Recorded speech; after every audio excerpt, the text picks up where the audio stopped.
This story is titled, My Wife's Rich Family Demanded that I sign a prenuptial agreement, and she cheated. Now she is begging to reconcile because I am leaving her penniless. Alright, I don't even know how to begin this. But I'm sitting here at 3 a.m. staring at the ceiling, and I can't get the anger out of my head. I never thought I'd be the guy posting about his life falling apart on the internet. But here I am.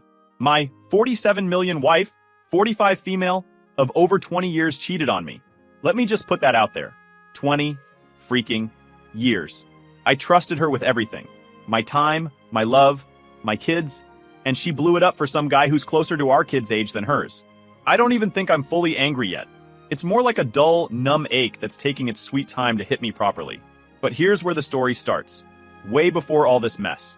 Before the betrayal. Before the cheating. Before everything fell apart. So my wife and I got married in our early 20s. We met in college. Typical story, I guess. I didn't have much growing up. My parents were hardworking people, but we weren't rich. My wife, on the other hand, came from money. Her family was on a whole different level. Her dad owned some big businesses, and her mom threw charity dinners like it was her day job. When we first started dating, I could tell her parents didn't like me. They never said it out loud, but you could see it in the way they looked at me. The way her mom asked me questions about my future plans, like I was being interviewed for a job. Still, I loved their daughter, and she loved me. That's all that mattered to us. Or at least that's what I thought. When we got engaged, the family dropped the prenup bomb on me. I remember sitting in their massive living room with her dad practically glaring at me while their lawyer explained the terms. Basically, if we ever got divorced, she wouldn't owe me a dime, and I couldn't touch any of their family's money. At the time, I honestly didn't care. I wasn't marrying her for money, and I said as much. I was some broke college kid, and it's not like I was bringing anything to the table financially either. So why would I argue? I signed it without a second thought. I guess looking back, that was the first time I let them treat me like I was less. Like I didn't matter as much as her or their family name. But I brushed it off. I loved her. She loved me. And that was enough for me. Fast forward a couple of years. We got married, had our first kid, Christy, and life felt good. I was working my ass off at my job, pulling in a decent income while my wife stayed home with the baby. That was her choice. I was fine with it. Honestly, I was proud that I could provide enough to let her do what she wanted. We talked about hiring a nanny or daycare, but she said no. She wanted to be there for the kids, and I supported her. Over the next few years, we had 3 more kids. 2 boys, Jack and Daniel, and another girl, Jane. I won't lie, money was tight at times, but we always managed. I worked harder. She took care of the kids and the house. We were a team, or at least, I thought we were. During all of this, her family's money kept things easy for her. They'd send her monthly allowances or pay for things like vacations, clothes, or private schools for the kids. Her family's money meant she never had to worry about much. That was just the way things were. And honestly, I didn't mind. I was still contributing to the household. I paid for our house. I paid for groceries, bills, and whatever we needed to keep going. Then, about 10 years ago, her family's money started drying up. I don't know all the details, but there were lawsuits, some bad investments, and eventually, the allowances stopped. Her dad's businesses went under. Her mom lost her precious charities. It was like watching a slow train wreck, except it wasn't my problem. Around this time, my wife started to change. She didn't get a job. I didn't ask her to. I just assumed we'd keep going like we always had. But she started becoming bitter, complaining more about the things we didn't have, talking about how different life was before the money ran out. At the time, I thought she was just struggling with the transition. Her whole life before me was one of privilege, and now she was living a life like everyone else. I thought we'd push through. I had no idea she'd throw everything away. Here's the part that stings the most.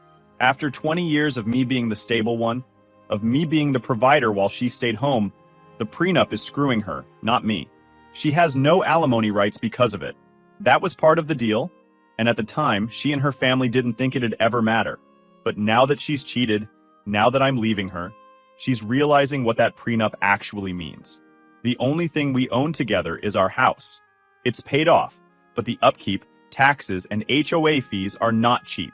Once the divorce is finalized and the house gets sold, she'll get her share of the proceeds, sure, but after that, she'll have to figure out what to do. I know that sounds harsh, but I'm done caring. She made her choices. I never wanted this. I married her because I loved her. I gave her 2 decades of my life. I helped her raise 4 amazing kids. I worked my ass off so she didn't have to worry about money. and she repaid me by throwing it all away for someone who probably doesn't even know what it's like to have a mortgage. I don't feel guilty for leaving her penniless, and I don't think I should. She didn't feel guilty when she cheated on me. Actions have consequences, and now she has to deal with them. I guess I should explain how I found out about the affair because, looking back, it almost feels surreal. Like, how did I miss the signs? Was I that blind? Or did I just not want to see it? I still go over it in my head, trying to pinpoint when exactly she started drifting away from me, when our marriage quietly fell apart while I was too busy to notice. It all started a few months ago. I'd been working later than usual. Work's been rough this year with layoffs and constant pressure to perform. So I was putting in extra hours, trying to make sure everything stayed afloat. My wife, meanwhile, seemed fine. She wasn't complaining about me working late like she used to, which, in hindsight, should have been a red flag. I just thought she was used to it after all these years. One night, I came home and she was on her phone laughing at something. She quickly put the phone down as I walked into the room. That's when I felt it, that weird gut feeling that something was off. I ignored it at first because, honestly, what could I say? Hey, I didn't like the way you laughed at your phone? It sounded insane, but that gut feeling didn't go away. Over the next few weeks, she got more and more secretive with her phone. She'd take it with her everywhere. Bathroom, kitchen, even out in the garden when she was watering plants. This was not like her. My wife was never tech-obsessed. She'd even make fun of me for being glued to my laptop sometimes. Now suddenly, her phone was her new best friend. I told myself I was imagining things.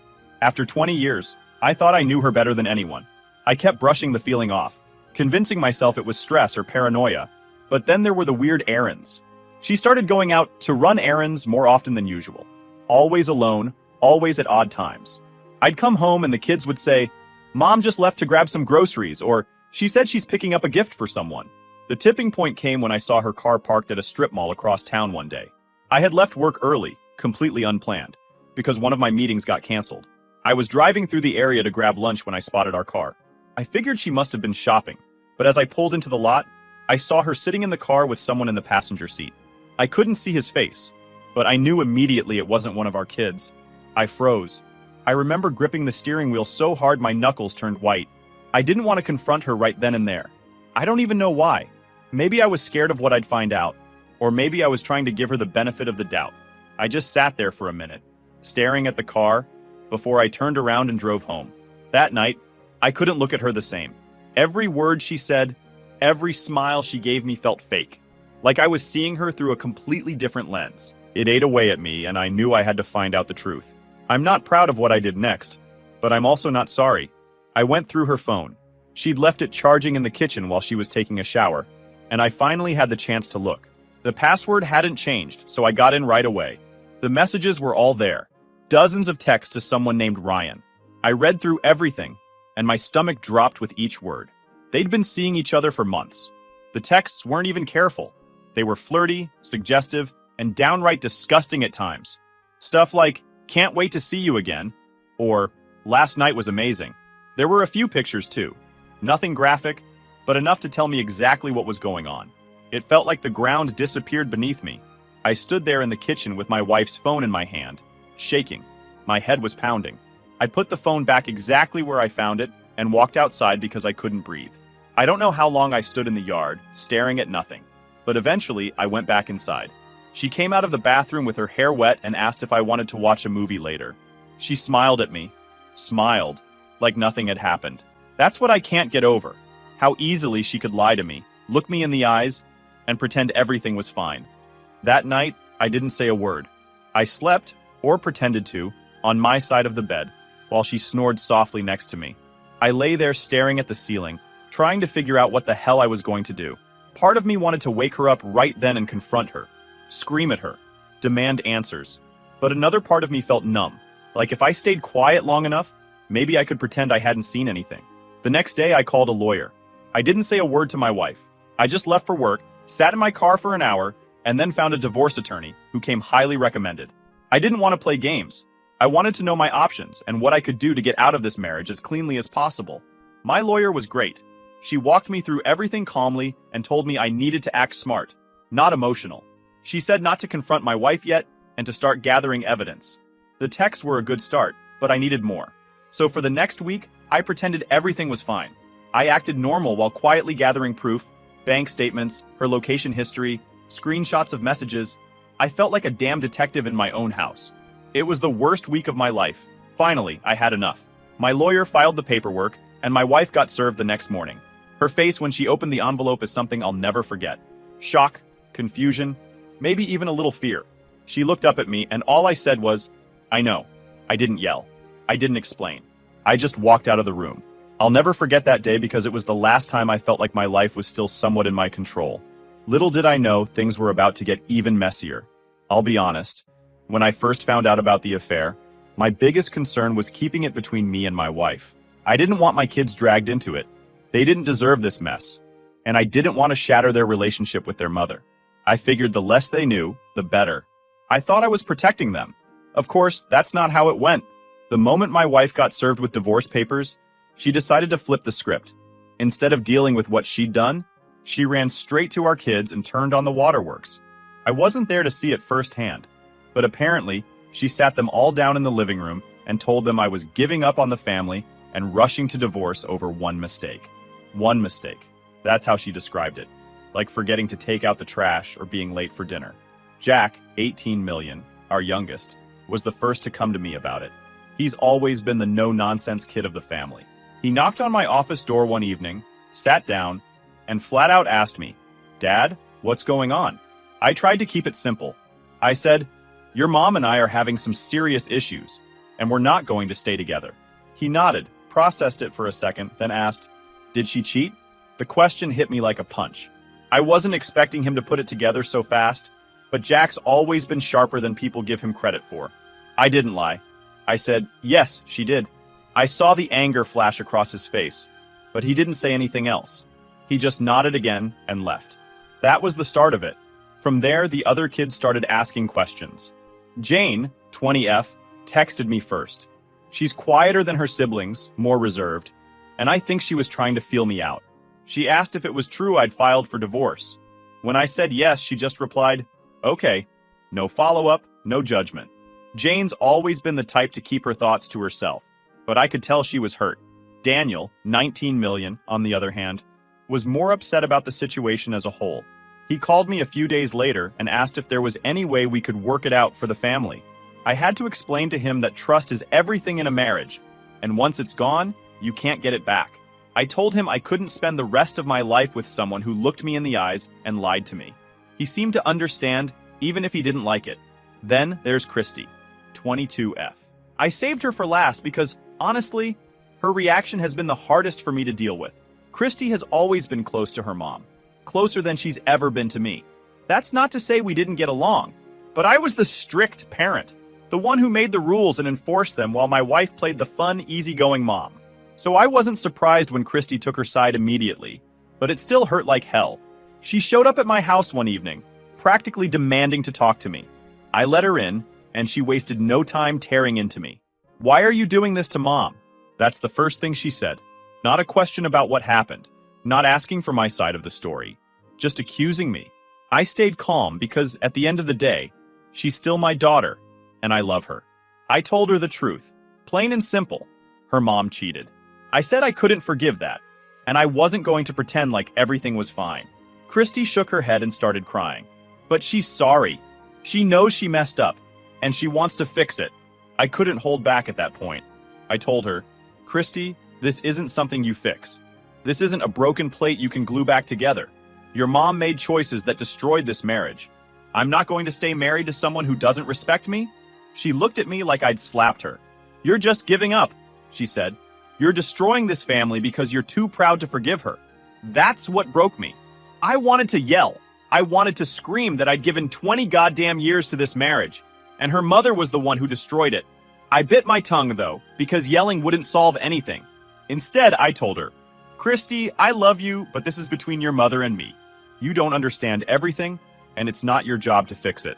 She left angry, and for the next few weeks, every time I heard from her, it was more of the same. Pleading, crying, and begging me to give her mom another chance. I kept offering to pay for therapy for her because I knew she was hurting, but she wouldn't take it. She just kept telling me there wouldn't be anything to cope with if I'd stop the divorce. At this point, I had to limit contact with her for my own mental health. It killed me to do it, but I couldn't keep having the same argument with her every day. I told her I'd talk to her again once things calmed down, but until then, I needed space. The other kids stayed neutral for the most part. Jack stopped talking to his mom entirely after he found out about the cheating. Jane tried to stay out of it, but I could tell she was quietly supporting me. Daniel was torn, I think, but he kept his distance from both of us. My wife, though? She saw all of this as leverage. She knew Christy's reaction would get to me, so she used her to try to manipulate me. Suddenly, Christy was sending me long texts about how much her mom regretted what she did, how she deserved a second chance, and how I was being unfair. I knew exactly where those words were coming from. It wasn't Christy, it was her mother. That was the moment I realized my wife wasn't just trying to save our marriage. She was trying to save herself. She knew the prenup screwed her over, and now she was weaponizing our kids to pressure me. That realization made me angrier than anything else. It was like she didn't care how much damage she was causing, as long as she got what she wanted. I wish I could say I handled this perfectly, but I didn't. Watching my kids get dragged into this mess, seeing Christy fight me while my wife pulled the strings, it broke something in me. I felt like I was losing my family piece by piece, and there wasn't a damn thing I could do to stop it. If you've been following my story, you already know that things were bad. But what happened at Jane's birthday took everything to another level. It's the kind of night I'll never forget, no matter how much I wish I could. Jane turned 20 a couple of weeks ago, and we'd planned a small family dinner at my house. Nothing fancy, just the kids, a cake, and some pizza. Something casual since Jane's not the big party type. I knew it was going to be awkward, because it was the first time my wife and I would be in the same room since I filed for divorce. I also hadn't spoken much to Christy since our last fight, but I figured everyone could suck it up for one night. It was Jane's birthday after all. A couple of days before, I texted Christy and my wife to let them know my one ground rule. Don't bring up the divorce. I told them this was for Jane, and I wasn't going to let our issues ruin her day. I thought I'd covered my bases. Christy never replied to my text, and my wife didn't either. That should have been my first clue that things were going to go sideways. The day of the dinner, everyone showed up. My wife was the last to arrive, which was typical for her. She always had to make an entrance. She walked in with Christy right behind her, and immediately I felt the tension. My wife smiled at me like nothing had happened, and Christy didn't even look at me. I kept my mouth shut because I wasn't about to start a fight. Dinner itself was tense. The kids were trying their best to keep the mood light, cracking jokes and talking about work or school, but you could feel it. It's hard to describe, but it was like there was this invisible weight sitting on all of us. Every time my wife said something, it felt forced, like she was trying too hard to act normal. Christy was quiet, which isn't like her at all. She usually talks everyone's ear off, but that night, she barely said 2 words. Then, we got to the cake. Jane seemed happy enough. I was trying my best to focus on her, to make her feel celebrated even if things were awkward. But as soon as the candles were blown out and we started cutting the cake, my wife decided that was the perfect moment to start her little speech. "Isn't it nice to have the family all together again?" she said, raising her glass like we were at some perfect family dinner in a movie. "It's so important to put aside differences and come together for the people we love." I froze. I could feel the blood rushing to my face because I knew exactly what she was doing. This wasn't about Jane or her birthday. This was about the divorce. She was trying to guilt trip me in front of our kids, and the worst part is she was doing it under the guise of being a loving mother. The room went silent. I glanced at Jane, and she looked down at her plate, clearly uncomfortable. Jack, my youngest, was the first to break the silence. "Are you serious right now?" he said, glaring at my wife. "You couldn't just keep it to yourself for one night?" My wife tried to play innocent. "What? I'm just saying it's good to be together. That's all." Jack wasn't having it. "No, you're not. You're making everything about you, like always." That's when Christy jumped in. "She's not making it about her," she snapped at Jack. "She's trying to fix things. She's the only one who's trying to keep this family together." At this point, my head was pounding. I wanted to stop it before it turned into a full-blown fight, so I said, "Enough! This isn't the time or the place." But it was too late. Jane, who had been quiet all night, suddenly slammed her fork down on the table. "Oh my God, just stop!" she yelled. "Christy, you're only on Mom's side because you helped her cheat." The entire room went dead silent. You could have heard a pin drop. I turned to Jane, stunned. "What did you just say?" I asked. Jane looked angry. Angrier than I'd ever seen her. She turned toward Christy. "You knew, didn't you? You knew about Mom's affair, and you helped her hide it." I looked at Christy, and I swear she went pale. She didn't say a word. She just sat there, looking guilty as hell. That's when I realized Jane was telling the truth. My own daughter, my oldest child, had known about the affair. Not only that, she'd actively helped her mother cover it up. I can't even describe what I felt in that moment. It wasn't just anger, it was betrayal on top of betrayal. It was like the knife in my back got twisted all over again. I looked at Christy and asked, "Is that true? Did you know?" She didn't answer. She didn't deny it. She just sat there, looking down at her lap. My wife tried to jump in and deflect. "Let's not do this right now," she said, her voice shaky. "This isn't the time." Jack cut her off. "Are you kidding me?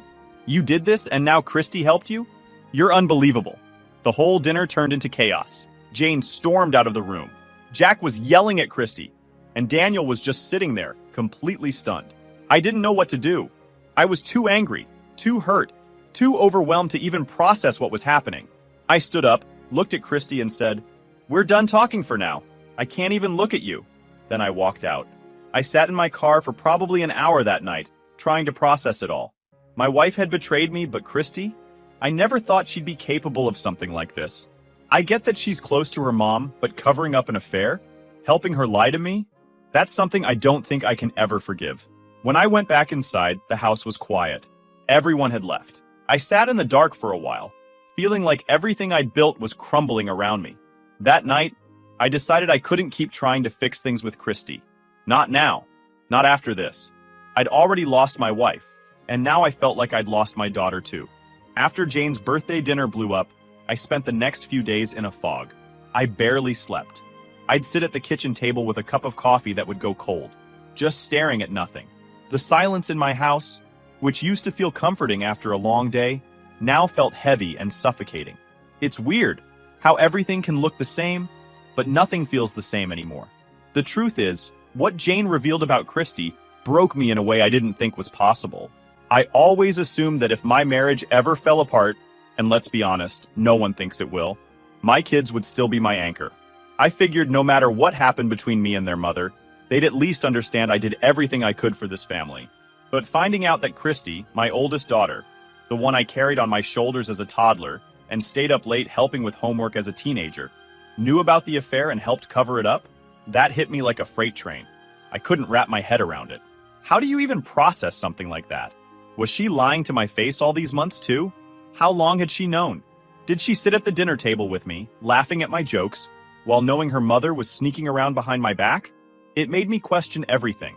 Every hug, every "I love you," every conversation we'd ever had. It all felt tainted. I didn't want to believe Jane at first. I hoped she'd been mistaken, that maybe she'd misunderstood something. But when I replayed the look on Christy's face that night, how pale she went, how she didn't deny it, I knew. She couldn't even look me in the eye, and her silence told me everything I needed to know. The next morning, I tried to distract myself. I went for a long drive with no destination, just circling the outskirts of town with the windows down. It didn't help. Everywhere I looked, I was reminded of my family, of the life I thought I'd built. The gas station I'd taken Christy to when she was learning to drive. The park where we used to have picnics. The ice cream shop the kids loved when they were younger. It was like my entire town was mocking me. When I got back home, I sat down and tried to write Christy a text. I thought maybe I could calmly ask her why. Why she'd do this. Why she'd betray me like that. But every time I started typing, my anger took over. I'd start with, "How could you?" and then delete it. I'd try something softer like, "Can we talk?" But that felt pointless. What was there to say? I knew I'd just end up yelling, and I didn't want that. So I didn't send anything. I spent most of that day replaying memories of Christy in my head. When she was little, she used to sit in my lap and tell me I was her hero. I was the one who took her to her first concert when she was 13. I remember how happy she was, holding my hand the entire time, because the crowd was so big, and she didn't want to get lost. She used to call me for advice about boys or college classes when she moved out. So how did we get here? How did I become the villain in her eyes? I keep thinking maybe I wasn't enough of a dad to her. Maybe I worked too much. Maybe I didn't spend enough time bonding with her, and that's why she sided with her mom so easily. I don't know. I'll probably never know. That evening, I finally broke down. I'll admit it. I'm not ashamed. I cried like I haven't cried since I lost my own father. It wasn't just about my wife anymore. It was about my daughter. I've always been the type of guy who holds things together for everyone else, but I couldn't hold it in anymore. I was grieving the family I thought I had, the trust I thought we shared. It felt like I'd lost everything all at once. After that, I decided I needed to make a choice. I couldn't keep sitting in my house feeling sorry for myself. I couldn't keep driving myself crazy replaying what Christy did or why she did it. I love her. She's my daughter, but I realize that I can't fix this right now. She made her choice, and I can't let her guilt trip me into fixing a marriage that's already dead. I texted her the next morning. It wasn't long, just, "Christy, I love you, but I need space right now. I can't talk about this until I've had time to process. I hope you understand." She didn't respond. It hurt not to hear back, but in a weird way, it also gave me some peace. For the first time in weeks, I felt like I was taking control of something. Christy wants to blame me for breaking up the family, but I refuse to carry that burden. I didn't cheat. I didn't lie. I didn't drag her into this mess. Her mother did that, and if Christy wants to ignore that fact, that's on her, not me. I've also decided to focus on the kids who do understand. Jack hasn't talked to his mom since Jane's birthday. He's angry, but I can tell he's also trying to hold himself together. I talked to him briefly about what happened, and he just said, "Mom screwed up. That's not on you." Hearing him say that made me realize I'm not alone. Jane's been quiet since her outburst, but I pulled her aside the other day to check on her. I told her I was proud of her for standing up for what was right, even if it caused a scene. She teared up a little and said, "I just wanted the truth to come out." I hugged her, and for the first time in weeks, I felt like maybe things would be okay. Daniel's still keeping his distance, but I know he'll come around eventually. He's always been the middle ground kid, and I don't blame him for not wanting to take sides. As for my wife, I haven't spoken to her directly since Jane's birthday. My lawyer handles everything now, and I plan to keep it that way. The less contact I have with her, the better. I don't know what the future looks like with Christy. Maybe one day she'll realize what she did, and we can rebuild our relationship. Or maybe we'll never recover from this. All I know is that I can't force her to see the truth, and I can't let her guilt manipulate me anymore. For now, I'm taking it one day at a time and trying to focus on the kids who are still here for me.